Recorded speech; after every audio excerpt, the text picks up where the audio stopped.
The first time Silas Morgan saw her, she was collapsing from her horse like a rag doll, hitting the desert dirt with a thud that seemed to echo in his soul. The dust kicked up around her like a cloud of ghosts, and for a moment he just stared, stunned by the sheer violence of it. Her mare, frantic and foaming at the mouth, eyes rolled back in terror, galloped away into the horizon with wild abandon, stirrups flying, leaving her behind like a discarded memory.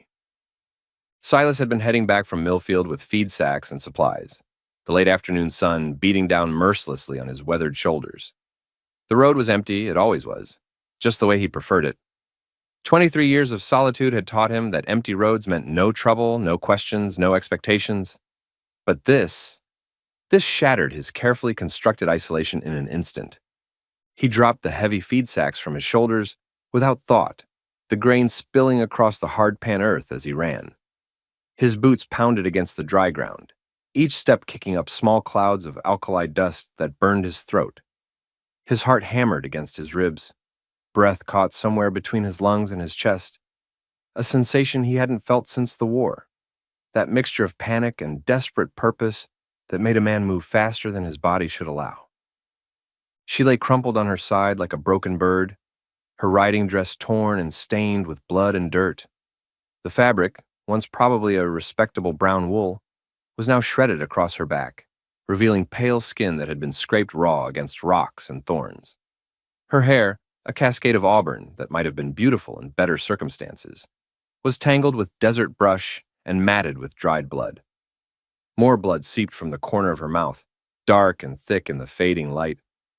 Her skin told the story of days in the unforgiving sun, blistered and burned to a painful red, lips cracked and split like dried leather. Her hands were scraped raw, fingernails broken and bleeding, as if she'd fought something far bigger than herself and lost. One boot was missing entirely, the other hanging by broken laces. She wore no jewelry, carried no purse, just the torn remnants of what had once been dignity. Silas knelt beside her, his weathered hands hovering uncertainly over her still form. In all his years of isolation, he'd grown unaccustomed to human contact, to the weight of responsibility for another soul. His fingers trembled as he pressed them to her throat, searching for a pulse. There, weak and thready, but there. Relief flooded through him with such intensity that his vision blurred. He didn't speak. He didn't ask questions. There would be time for that later if she lived. He just lifted her into his arms, like something precious and broken, cradling her against his chest with infinite care. She weighed next to nothing, couldn't have been more than 100 pounds soaking wet. And yet he felt the weight of her like an anchor on his chest, a responsibility he hadn't asked for but couldn't abandon. Her head lolled against his shoulder as he carried her back to his wagon, auburn strands of hair catching on his rough shirt. He could feel the fever burning through her even then, radiating heat like a coal stove. With gentle hands that shook despite his efforts to steady them, he wrapped her in his own coat, the same wool coat his brother Thomas had bought him before shipping out to fight the Apache, before the world had turned dark and cold. He propped her up with grain sacks and blankets, creating a nest of sorts in the wagon bed. Then he climbed onto the driver's seat and drove the long miles home with one hand on the reins and one eye constantly checking that she was still breathing, still fighting. The journey that usually took 2 hours stretched into eternity. Every bump in the road made him wince. Every shallow breath from behind him was a small miracle. She never opened her eyes. Not once during that endless ride home. But she was alive, and that was enough. The Morgan Ranch sat in a valley between two low hills, protected from the worst of the desert winds by stands of cottonwood and juniper. It wasn't much, a simple house of adobe and timber, a barn that had seen better days, corrals that held a dozen head of cattle and 3 horses. But it had been home for 15 years, ever since he'd mustered out of the army and decided that solitude was preferable to the company of men who asked too many questions about what a man had done in the war. At the ranch, he carried her inside and laid her on the spare bed in the room that had been empty since his brother Thomas died 3 years ago. The room still smelled faintly of leather and tobacco, still held the ghost of the man who had been the only family Silas had ever known. He'd kept it exactly as Thomas had left it. Clothes still hanging in the wardrobe, books still stacked on the nightstand, as if maintaining the space might somehow bring him back. Now, as he settled this broken woman in Thomas's bed, covering her with Thomas's quilt, Silas felt something shift inside his chest. It wasn't betrayal. Thomas would have approved. His brother had always been the one with the bigger heart, the one who brought home strays and outcasts, the one who believed that everyone deserved a second chance. Silas worked through the night with methodical precision. He boiled water on the wood stove, tore clean sheets into bandages, gathered what medical supplies he had. His hands, scarred from years of ranch work and older wounds, moved with surprising gentleness as he cleaned her injuries. There were so many of them, cuts and scrapes covering her arms and legs, bruises darkening along her ribs, a particularly nasty gash across her forehead that would leave a scar. He cleaned each wound with careful attention, applying salve and bandages with the patience of a man who had doctored injured animals for years. When he was finished, he sat back and studied her face in the lamplight. Beneath the injuries and sunburn, she was younger than he'd first thought, maybe 25, with fine bones and a stubborn set to her jaw, even in unconsciousness. For days, she hovered between life and death like a soul caught between worlds. Her fever spiked and fell with no pattern he could discern. Sometimes she burned so hot that he had to strip away blankets and bathe her with cool water. Other times she shivered so violently that he piled every quilt in the house on top of her and still couldn't stop the trembling. She muttered things in her sleep, fragments of names, cries of pain, words that painted pictures of a life he couldn't imagine. "No, please, I'll be good," she whispered one night, her voice raw with terror. "I won't leave again, I promise." Another night, "Billy, run. Don't let him catch you." And always, over and over again, that one word that tore something inside him. "Please." She said it with such desperation, such broken hope, that Silas found himself gripping the arms of his chair until his knuckles went white. He wasn't used to company. He wasn't used to caring. Life had taught him to keep to himself, to trust no one, to find solace in silence and work. The war had shown him what men were capable of when they thought no one was watching. His father had shown him what love looked like when it turned sour. His mother had shown him how quickly tenderness could become cruelty. So he'd built walls around his heart, walls made of distance and indifference, and the blessed numbness that came from needing no one. But this woman, this stranger who had literally fallen into his life, cracked open something he'd buried a long time ago. He found himself watching over her like a sentry, sleeping in the chair by her bed, flinching every time she stirred. He learned the rhythm of her breathing, the particular way she sighed when the pain eased, the soft sounds she made when dreams turned gentle. During the day, he continued his ranch work, feeding the animals, mending fences, checking the water holes. But his thoughts remained in that small room. He found himself hurrying through tasks that used to fill entire days, eager to return to his vigil. He told himself it was simple human decency, that any man would do the same.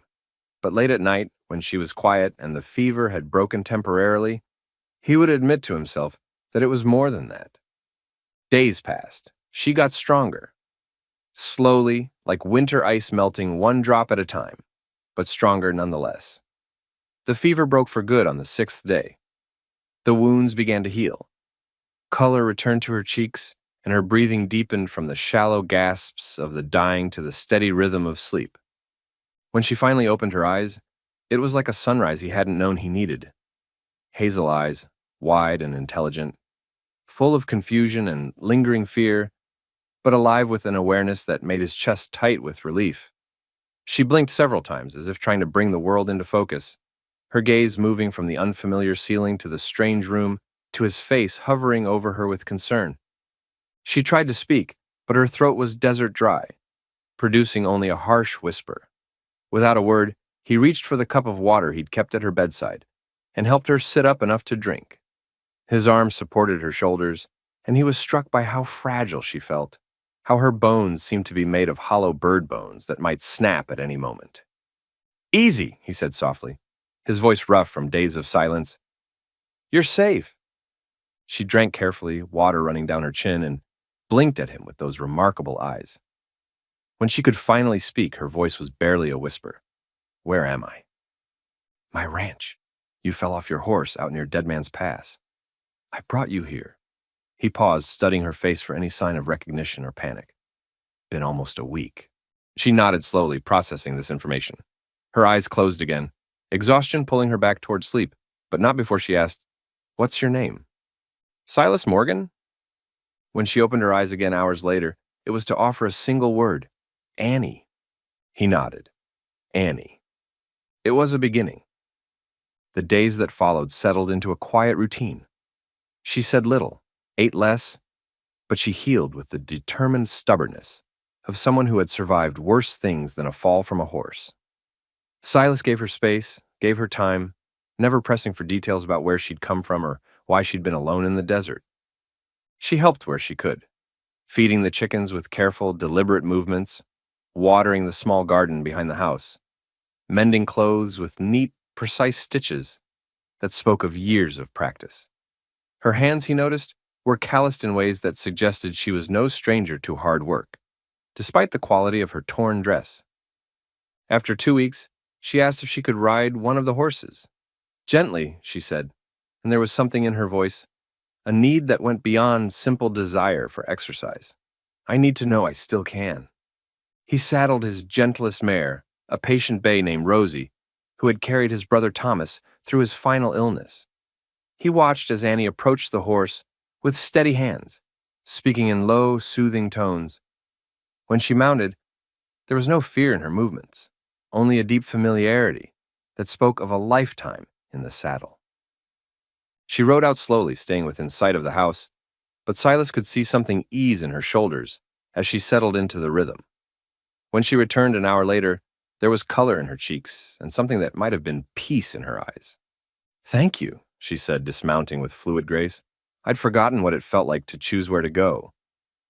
It was the first hint she'd given about her past, and Silas filed it away with the dozen other small clues he'd gathered. The way she flinched at sudden noises, how her eyes darted to windows whenever hooves echoed in the distance, the careful way she moved through space as if trying to take up as little room as possible. At night, she would sit on the porch beside him, staring into the fire he built in the stone circle his brother had constructed years ago. She looked into those flames like they held all her sins, all her secrets, all her sorrows. Silas saw it all, the way her hands sometimes trembled when she thought no one was watching, how she startled when coyotes howled in the distance, how she checked and rechecked the locks on doors and windows before bed. There was fear in her bones, fear worn like a second skin that had shaped itself to her frame over months or years. But there was something else, too, a core of steel that hadn't been broken, despite whatever had driven her to that desperate flight across the desert. She might flinch at shadows, but she faced each day with quiet determination. One night, as autumn painted the cottonwoods gold and the first frost threatened in the high country, she finally spoke the words that had been building between them like pressure in a corked bottle. I was married, she said, her voice barely audible over the crackling of burning mesquite. Silas didn't look at her, didn't move from his position, leaning against the porch rail. He just listened, knowing that whatever was coming would change everything between them. His name was Eli Harper, sheriff of a town called Coyote Ridge, about 100 miles south of here. People loved him. Her voice carried a bitter edge that spoke of old wounds. Said he was brave, honest, the kind of man who'd stand between good folks and trouble. They saw him arrest drunks and break up fights and thought they knew who he was. A log shifted in the fire, sending sparks spiraling up into the star-scattered darkness. But behind closed doors, he was a monster. The words came out flat, emotionless, as if she'd drained all feeling from them through repetition. He hit me, hurt me in ways that... She stopped, swallowed hard. He controlled everything I did. Where I went, who I talked to, what I wore, what I ate. If I spoke to another man, even to buy supplies, he'd punish me for hours. If I smiled at the wrong person, if I took too long at the market, if dinner wasn't ready exactly when he wanted it. Silas's hands clenched into fists, but he kept his voice steady. How long? 3 years. 3 years of walking on eggshells, of trying to disappear into the walls, of praying he'd drink himself to death before he killed me. She wiped her eyes with the back of her hand. My brother Billy came to visit once. He could see what Eli was doing to me, even though I tried to hide it. Billy was only 17, but he had more courage than I did. He told me I didn't have to live that way, that he'd help me leave. The silence stretched between them, heavy with implications. Eli shot him. The words came out in a rush, as if she had to expel them quickly or not at all. Said Billy was threatening an officer of the law, that it was justified. The whole town believed him. They buried my brother in the potter's field like a criminal, while Eli played the grieving sheriff who'd been forced to defend himself. Silas felt something cold and hard settle in his chest, a familiar rage that he'd thought he'd buried with his own ghosts from the war. I ran that night, Annie continued. Took his best horse and every dollar I could find, and rode out while he was drinking with his deputies. I knew he'd come after me. I knew he'd never let me go. But I couldn't stay in that house. Couldn't breathe that air for one more day. You're not there anymore, Silas said, his voice rougher than he'd intended. I know. She turned to look at him then, and in the firelight he could see the tracks of tears on her cheeks. But I don't think he'll stop looking. Men like Eli, they don't give up. They don't forget. And they don't forgive. He won't find you here, Silas promised, meaning it with every fiber of his being. How can you be sure? Because I won't let him, Silas thought but didn't say. Instead, he simply repeated, he won't find you here. And for a while he was right. The seasons changed with the slow inevitability of desert time. Winter brought cold winds and occasional snow that dusted the higher elevations. Spring returned with wildflowers and the sound of running water as snowmelt filled the creek. The ranch bloomed with life again under Annie's gentle influence. She planted vegetables and herbs, mended what was broken, brought color and warmth to spaces that had been gray and cold for too long. Annie started smiling more, tentative at first, then with growing confidence. She learned to ride better, helped mend fences, laughed at his terrible jokes with genuine humor that made his chest warm in ways he'd forgotten were possible. She sang while she worked, old songs her mother had taught her, hymns from childhood, melodies that transformed the ranch, from a place of solitude into something that felt like home. Silas found himself waking up looking forward to the day, to the sound of her voice over breakfast, to the sight of her hanging laundry in the morning sun. He hadn't done that in years, hadn't realized how profoundly lonely he'd been until she filled the empty spaces with her presence. They fell into an easy partnership, working side by side with the comfortable rhythm of people who understood each other without need for many words. He taught her to shoot, starting with an old Colt .45 that had belonged to his brother. She had steady hands and a good eye, but more importantly, she had the grim determination of someone who knew that her life might depend on her ability to defend herself. I won't be helpless again, she said one afternoon, as she reloaded the cylinder with practiced efficiency. I won't be a victim again. You never were a victim, Silas replied. You were a survivor.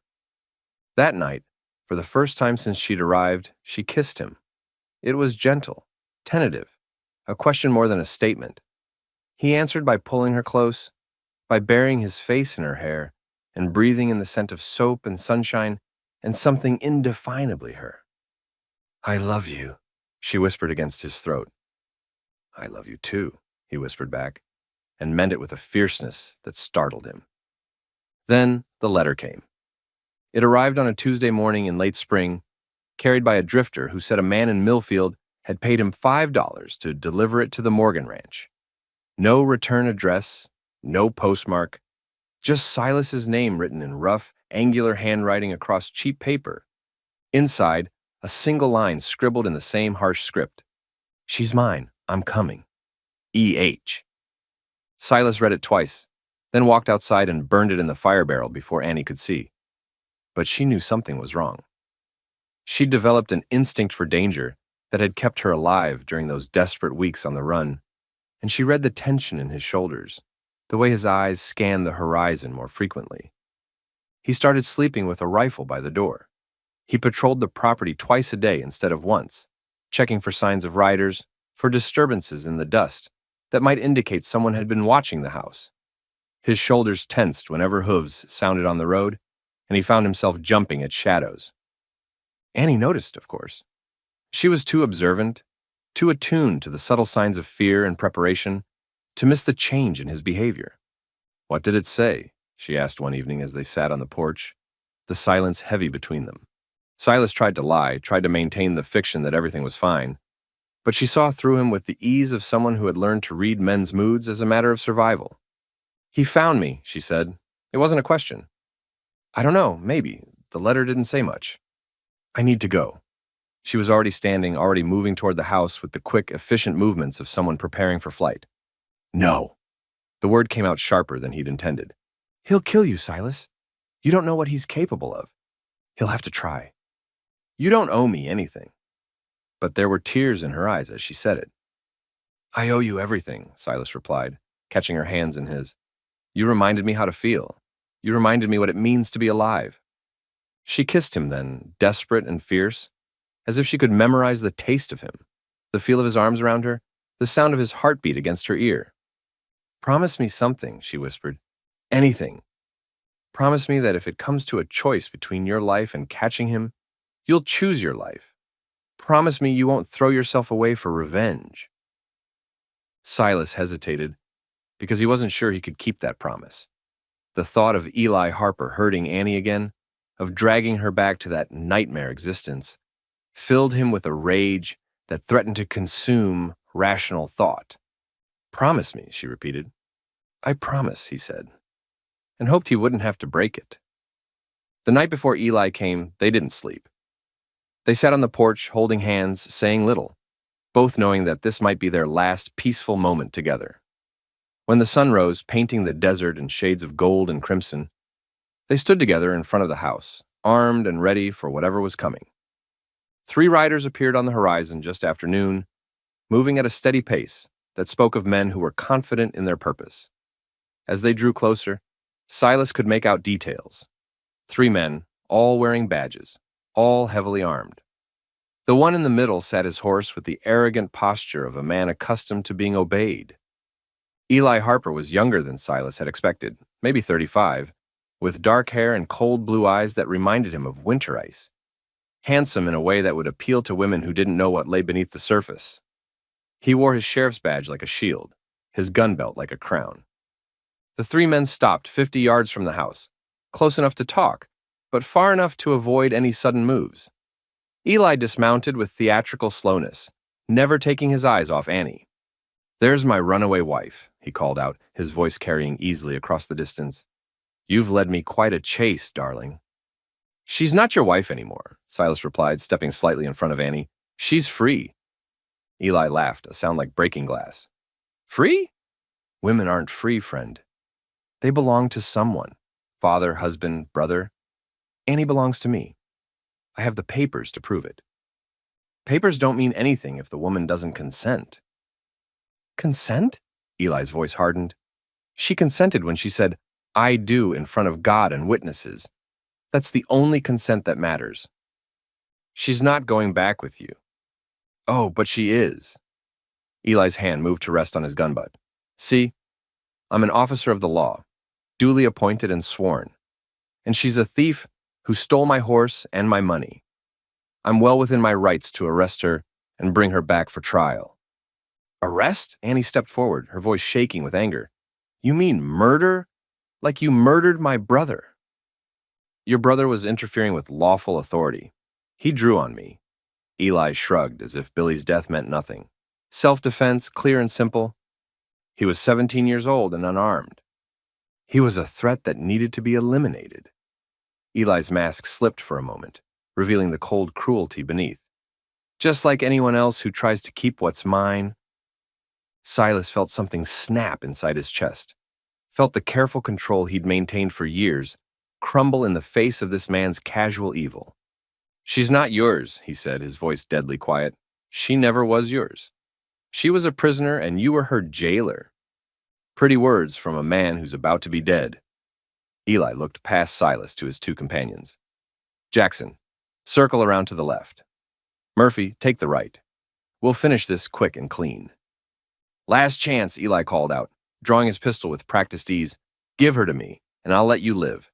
Try to keep her, and I'll kill you both." Silas raised his rifle, feeling the familiar weight of the weapon, the smooth action as he chambered around. "You had your chance with her. You ruined it." The first shot came from Jackson, Eli's left-hand man, the bullet whining past Silas's ear, close enough to feel the heat. Silas fired back, the rifle's report echoing off the hills, and Jackson toppled from his saddle with a scream that cut off abruptly when he hit the ground. Chaos exploded across the ranch yard. Dust kicked up by panicked horses, the sharp crack of gunpowder, men shouting and cursing. Annie shot Murphy in the leg as he tried to flank them, her aim steady despite the adrenaline coursing through her veins. The deputy went down hard, clutching his thigh and screaming for help that wasn't coming. Eli rushed forward, gun raised, eyes wild with rage and disbelief. This wasn't how it was supposed to go. He was supposed to be in control, supposed to be the one with all the advantages. Silas fired, but the shot went wide as he dove to avoid Eli's return fire. The sheriff's bullet slammed into Silas's side, just below the ribs, the impact spinning him around and dropping him to his knees. Pain exploded through his torso like liquid fire, and he could taste blood in his mouth. Annie screamed and ran to him, covering his body with hers, her rifle forgotten in her desperation to protect him. Eli staggered toward them, his face twisted with triumph and madness. "Should have minded your own business, stranger. Should have given me what was mine." Annie looked up at him, this man who had terrorized her for 3 years, who had murdered her brother, who had turned her life into a waking nightmare. But for the first time since she'd known him, she wasn't afraid. The fear that had lived in her bones for so long was gone, burned away by rage and love, and the absolute certainty that she would not let him hurt Silas.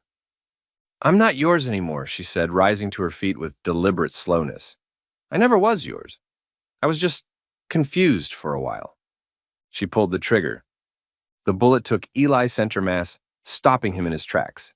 He looked down at the spreading stain on his shirt with something like surprise, then back up at her with eyes that were already beginning to glaze. "You," he whispered, then collapsed. Silas coughed, pain radiating through his side like fire. "You okay?" Annie knelt beside him, tears streaming down her face as she pressed her hands against the wound, trying to stop the bleeding. "You saved me." "You saved me first," he whispered, then passed out. The wound was deep but not fatal. The bullet had passed through without hitting anything vital. Doc Henderson from Millfield stitched him up and pronounced him lucky to be alive. The territorial marshal came to investigate, took statements, examined the bodies. When he left 3 days later, he took Murphy with him in chains and filed a report that exonerated both Silas and Annie of any wrongdoing. Word of the shootout spread quickly, as news always did in sparsely populated country.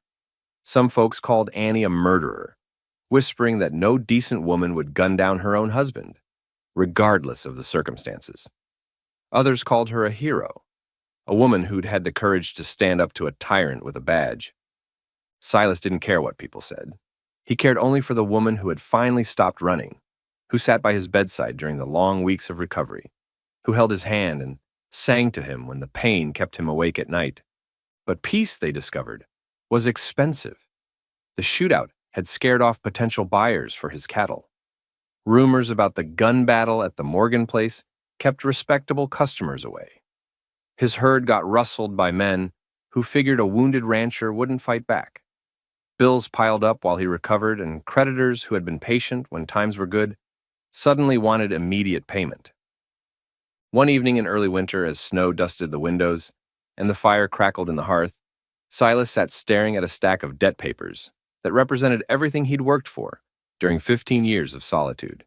"I can't keep it," he whispered, the words torn from somewhere deep in his chest. Annie placed her hand on his shoulder, her touch warm and steady, Then let it go. This land. It's everything I have. No, she said softly. I am. It took 3 months to sell the ranch and settle his debts. What little they had left, barely enough to fill a single wagon, they used to buy a small cabin in the hills north of Santa Fe. 20 acres of rough ground, a stream that ran year-round, soil that would grow vegetables if you worked it hard enough. It wasn't much, but it was theirs, free and clear, and it was far from the ghosts that haunted the desert country. They started over, slowly, carefully, together. Silas built furniture with his own hands, carved chairs and tables from pine and oak. Annie planted a garden that grew into something beautiful, rows of vegetables and herbs and flowers that brought color to their small corner of the world. They raised chickens and goats, sold eggs and milk and vegetables to the growing town of Santa Fe. It was a simple life, but it was theirs. One day in their second year, a boy came to their door. 10 years old, maybe 11, thin and dirty and scared, in the way of children who had learned that the world was not a safe place. His name was Daniel, and he was an orphan whose parents had died of fever, whose relatives had turned him out to fend for himself. Silas and Annie took him in without discussion, without hesitation. He reminded them of who they used to be, afraid, alone, looking for someone to care.